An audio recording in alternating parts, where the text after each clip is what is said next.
गुरु हरगोबिंद जी के योम पैदाइश के मौके पर लेफ्टिनेंट गवर्नर जम्मू कश्मीर मनोज सिन्हा ने आज जनूबी कश्मीर के पुलवामा जिले में गुरुद्वारा छठी पातशाही शाहजमहल का दौरा किया।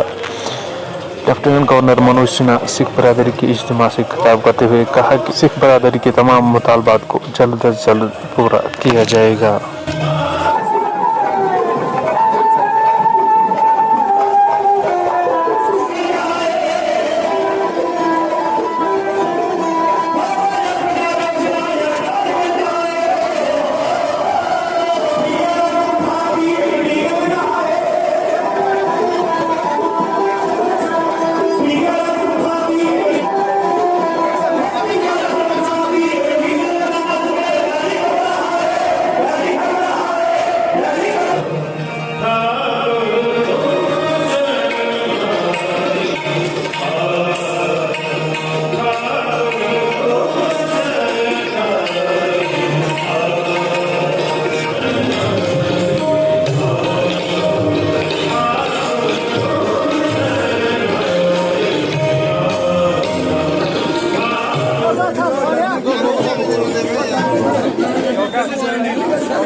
गुरु हरगोबिंद साहब यहाँ पंजाब से आए हैं गांधी प्रार्थना के साथ, तो रात को ठहरे यहाँ पर।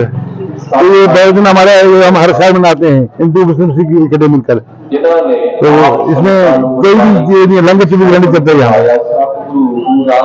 जब से 30 साल से मना रहे हैं हम यहाँ पे। यहाँ शिविर करेंगे। इसमें बच्चे आते हैं गुरुद्वारे में, उनकी खुशी का होता है, वो आते रहते हैं यहाँ पर। दुआ है, हर एक कायनात की दुआ मांगते हैं हम, हिंदू मुस्लिम सिख के लिए, हर के लिए दुआ है।